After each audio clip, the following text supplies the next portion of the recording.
ناظرین، بریک سے پہلے بات کر رہے تھے ہم ڈاکٹر محمد پرویز انجم کے ساتھ آسٹیوپروسس ڈے کے متعلق. آئیے اور ان سے جانتے ہیں. ڈاکٹر صاحب، جیسے کہ بات ہو رہی تھی، آپ بتا رہے تھے کیلشیم اور غذا کی کمی کے متعلق یا ان وجوہات کے متعلق جن کی بنا پر آسٹیوپروسس وقت سے پہلے یہ جلدی سامنے آ سکتا ہے. جی اور میں نے بیچ میں آپ کی بات روک دی تھی. میں چاہوں گا وہیں سے آپ اپنی بات آگے ہم بڑھائیں. لوگ غذا کی تو میں یہی چاہتا ہوں کہ اپنے بچوں کو راغب کریں کہ ٹھیک ہے وہ بہتر غذا جنک کی. فوڈ لیں. آج کل فیشن ہے اور آج کل ایک لوگوں کی چاہت بھی ہے. بچوں کو آپ اگر چاول اور روٹی دے دیں تو وہ نہیں کھائیں، بلکہ برگر اور کولڈ ڈرنک زیادہ پیتے ہیں. لیکن ساتھ ساتھ آپ ایسی غذائیں ضرور دیں جس سے کہ ہڈیاں مضبوط ہیں. ہر ماں کو چاہیے کہ بچے کو ویسے کم میرے سے خیال کم سے ہر معاملے میں اعتدال تو ہونا چاہیے. اعتدال ہونا چاہیے. ہر ماں کو چاہیے کم سے کم ایک گلاس دودھ کا. بعض پیشنٹس پوچھتے ہیں کتنے دودھ پلائیں بچے کو. میں جی یہ کہتا ہوں سمپل کہ کم سے کم 24 گھنٹے میں ایک گلاس دودھ تو بچے کو ضرور پلا دیں. اگر بعض بچے دودھ نہیں پیتے ہیں تو دودھ کی بنی ہوئی چیزیں دے دیں گے جو اس بچے کو پسند ہے. جی اس طرف اس کو موٹیویٹ کریں. پلس پھلوں میں کیلا ضرور دیں، کیلے کا استعمال رکھیں. غذا سے ہٹ کے اگر بات کریں تو ایکسرسائز کی بات ہوتی ہے جو بچوں اور بڑوں دونوں میں انتہائی اہم ہے. جی بچوں کو ضرور کھیلنے بھیجنا چاہیے. ایک بچے کا ایک دفعہ ایک بچہ ایک جمپ لگا دے کسی ہائٹ سے، وہ 100 قدم چلنے کے برابر ہوتا ہے. جی تو بچوں کو ایسی تربیت ضرور دی جائے کہ دوڑ بھاگ کریں، کھلے فضا میں کھیلیں. عمر بڑھنے کے ساتھ ساتھ میں اپنے لوگوں سے یہ التجا کروں گا کہ واک کو ضرور اپنی عادت بنائیں، جی زندگی کا حصہ بنائیں. واک سے ہڈیاں مضبوط ہوتی ہیں، واک سے دل کی شریانیں مضبوط ہوتی ہیں. 50 بیماریوں سے بچنے کی ایک علاج جو ہے واک ہے. جی ایک تدبیر. ایک تدبیر کہہ لیں. اور لوگ اس پہ بھی سوال کرتے ہیں کہ جی واک کتنا کرنا چاہیے، کب کرنا چاہیے.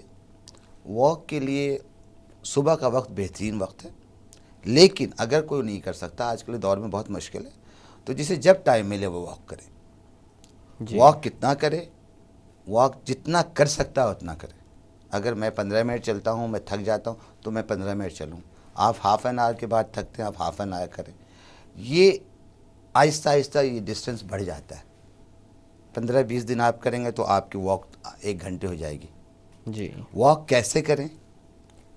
واک تھوڑی سی برسک کریں، تیز قدموں سے چلیں یا رننگ کریں. جی واک میں کہتے ہیں، عورتیں کہتی ہیں میں ڈاکٹر صاحب بہت واک کرتی ہوں، میں تو 4 گھنٹے شاپنگ کرتی ہوں. Shopping is a good thing, اس میں واک ہوتی ہے، لیکن اس اس واک طرح میں نہیں ہوتی جس اس ہونی طرح نہیں چاہیے. ہوتی. اس میں بار بار رکنا پڑتا ہے. ہم واک اسے کہتے ہیں جو نان اسٹاپ ہو، بغیر رکے آپ جتنا چلتے ہیں تیز دیٹ از این واک. پھر اگر ہو سکے تو آج کل تو بہت ساری مشینیں آ گئی ہیں ایکسرسائز کی، اب وہ مشینوں پہ ایکسرسائز کر سکتے ہیں آپ. نہیں اگر باہر نہیں کر سکتے تو ایکسرسائز، واک اور ڈائٹ، یہ 3 بیسک وجوہات ہیں، بیسک چیزیں ہیں جن سے آسٹیوپروسس سے بچا جا سکتا ہے. اچھا ڈاکٹر صاحب، کبھی کبھی ایسا بھی ہوتا ہے کہ کچھ سرجریز وغیرہ کے بعد نوجوان خواتین میں بھی یہ مسئلہ سامنے آ جاتا ہے کہ ان میں آسٹیوپروسس ہونے لگتا ہے، بالکل صحیح، جو کہ اس عمر سے کافی پہلے ہے جس میں مینوپاز ہوتا ہے یا ماہواریاں بند ہوتی ہیں. بالکل صحیح. ماہواری کے کچھ عضو ہیں جسے ہم یوٹرس یا اووریز اور چیزیں کہتے ہیں. جی اگر کسی وجہ سے کسی عورت کو کوئی تکلیف ہے اور اس کے ڈاکٹر مشورہ دیتی ہے کہ بھئی اس کی اووریز کو نکال لیا جائے آپریشن جیسے کر کے. کینسرز وغیرہ کے سلسلے میں. کینسر سے بھی، کینسر تو چھوٹی عمر میں نہیں ہوتا، لیکن بہت ساری، بعض عورتوں کو بلیڈنگ زیادہ ہوتی ہے، جی بعض کو پین زیادہ ہوتا ہے. جی ٹھیک ہے، بہت ساری وجہ. تو وہ گائنیکالوجسٹ کو زیادہ اچھی طرح معلوم ہے، تو وہ بالکل. ایڈوائز کرتی ہیں کہ جی اس کا علاج یہ ہے کہ آپ کی اووریز کو نکال لیا جائے، آپ کی یوٹرس کو نکالے. تو جی جب وہ وضو ختم ہو گیا، وہ چیز ہی ختم ہو گئی، وہ آرگن ہی ختم ہو گیا جس سے ماہواری آتی ہے، تو نیچرلی ماہواری بند ہو گئی. اور جی جب ماہواری بند ہو گئی تو وہ ہارمونل سسٹم ڈسٹرب ہو گیا جو اللہ کا دیا ہوا ہے، تو وہ جی پھر اس کو آسٹیوپروسس شروع ہو جاتی ہے، جو وقت سے پہلے وقت ہوتا سے ہے. پہلے شروع ہو جاتی ہے. اچھا ڈاکٹر صاحب، انہی خواتین میں اور بھی کوئی ایسے مسائل ہوتے ہیں جو آسٹیوپروسس کے ساتھ سامنے آتے ہوں ان ہارمونز کی تبدیلیوں کی بنا بالکل، پر؟ بہت ساری چیزیں ہیں، بہت سارے چیزیں ایسی ہیں انہیں اس کے بعد ایک تھوڑی سی وہ ڈپریشن کا شکار ہو جاتی ہیں. جی سائیکولوجیکل موٹیویشن کہتے ہیں اسے، ڈپریشن کا شکار ہو جاتی ہیں.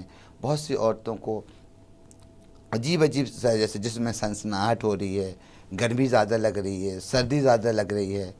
تو جی یہ جو میں آپ بتایا نا کہ یہ جو اللہ تعالیٰ نے ماہواری کا سسٹم دیا، یہ صرف ہڈیوں کے لیے نہیں دیا، یہ بہت ساری چیزوں کے یہ لیے ہے. پوری کی پوری لیکن چونکہ ہم آج انسان کے اوپر اثرات آسٹروپوسس کے ڈالتی متعلق بات کر رہے ہیں، ہے. جی اگر اس بحث پہ پڑ جائیں تو وہ پھر وہ ایک لمبی ٹاک بالکل، ہو وہ جائے تو گی. ایک بالکل ہی مختلف جی موضوع ہو جائے گا. اچھا ڈاکٹر صاحب، جیسے کہ آپ نے ان تدابیر کے بارے میں بتایا، تو ان سے جو حفاظت ملتی ہے، مطلب ان تدابیر کا بہترین وقت کون سا ہوتا ہے یا ان پر توجہ دینے کا؟ کیا ان پہ بچپن سے توجہ دینی چاہیے یا عمر کے درمیانی حصے میں؟ کیونکہ آپ نے 3 حصوں میں عمر کو ڈیوائڈ کیا جی تھا. بالکل صحیح. جی یہ دیکھیں، یہ تو کہنا بہت مشکل ہے کہ کس وقت ہے. میں تو کہوں ان تینوں ادوار میں توجہ دینی چاہیے، اچھا. لیکن بہتر ہے کہ اگر ہمیں اللہ عقل دے دے تو ہمیں بچپن میں توجہ دیں. ویسے تو اللہ اس وقت عقل ماں باپ کو دے تو ماں زیادہ باپ کو دے دے توجہ تو وہ زیادہ بہتر ہے. پھر بھی دیر آئے درست آئے، اگر اس وقت بھی نہیں ہوا تو جوانی میں بھی کوئی ایسا مسئلہ نہیں. ایکسرسائزز کو اپنی ایکٹیویٹی بنائیں. جی اب آپ کمپیوٹر پہ بیٹھ کے صبح سے 8 بجے سے لے کے رات کے 8 بجے کام کرتے ہیں، مجبوری ہے، ٹھیک ہے جی. اس کے بعد جا کے اب تھوڑی سی ایکسرسائز کر لیں، کھانے کے بعد فوراً سو نہ جائیں. جی تو اس طرح زندگی کے حصے جس بھی ادوار میں آپ ہیں، اس اولڈ ایج میں ہیں، اولڈ جی ایج میں آپ واک کریں. ہمارے صحیح. استاد محترم ہے، ہی از 86، پروفیسر سلیمان احمد خان، آج بھی وہ 5 کلومیٹر واک کرتے ہیں. ماشاء اللہ. 5 kilometers every day and is healthy, he is doing clinic. اور آپ کسی ضیاء الدین ہاسپٹل میں وہ کلینک کرتے ہیں. ماشاء اللہ. تو ایسی مثالیں موجود ہیں. اچھا ڈاکٹر صاحب، اسی طرح سے ہڈیوں کی صحت کی جب بات کی جاتی ہے، عموماً 2 چیزوں کا تذکرہ سب سے زیادہ آتا ہے، وائٹامن D3 اور کیلشیم کا. جی تو وائٹامن D3 کے متعلق میں آپ سے پوچھنا چاہوں گا کہ اس کی کمی خاص کر خواتین میں بہت زیادہ سامنے آتی ہے، اور اس کی جو سورس تسلیم کی جاتی ہے وہ ہے سن لائٹ یا دھوپ. بالکل دھوپ ہمارے علاقے میں بہت وافر مقدار میں پائی جاتی ہے. صحیح. پھر کیا وجوہات ہیں کہ اس کی کمی سامنے آ رہی ہوتی ہے؟ یہ ایکچولی جو ایک بت ہے، میں اپنے ڈاکٹرس کو بھی پڑھاتا ہوں، اپنے جونیئر ڈاکٹرس کو بتاتا ہوں کہ جو لیول ہے، ٹیسٹ کراتے ہیں اور آ کے مریض یہ کہتا ہے ڈاکٹر صاحب یہ تو وائٹامن ڈی بہت کم ہے ان کا، اس سے گھبرانی ہوتی ہے. وہ لیول باہر ملکوں کا ہے. ہمارے ملک میں جو نارمل لیول ہے اس سے بہت کم ہے. اچھا. لیکن پھر بھی بہت سی عورتوں میں اور لوگوں میں اس کا لیول ہمارے یہاں کم پایا جاتا ہے. اس کم سے بھی کم پایا جاتا ہے. اس لیول سے جو ہمارے یہاں کم لیول اس سے بھی کم پایا جاتا ہے. اس کی بہت بڑی وجہ یہ ہے کہ ہمارے یہاں الحمدللہ ہم مسلمان ہیں. بعض لوگ بہت زیادہ پردے کا خیال کرتے ہیں، جی دھوپ میں نہیں نکلتے، دھوپ کی شعاؤں کو اپنے اندر ابزارب نہیں ہونے دیتے، جی یا پھر جیسے میں نے آپ کو کہا کہ صرف دھوپ سے ہی نہیں ہوتا، ایکٹیویٹی نہیں ہے ان کی، گھروں میں ہیں، ڈائٹ ان کی اچھی نہیں ہے، غربت ہے ان کے ہاں. تو یہ بہت ساری وجوہات مل کے وائٹامن D3 کو کم کرتی ہیں، جو کہ بہت ضروری ہے کیلشیم کے ابزارپشن کے لیے. جی ان دونوں کا چولی دامن کا ساتھ ہے. اگر میں کہوں کہ میں کیلشیم تو بہت لیتا ہوں، وائٹامن D3 نہیں لیتا، تو اس کیلشیم کا کوئی فائدہ نہیں. اچھا. دونوں یعنی کا بیلنس ہونا بہت ضروری ہے.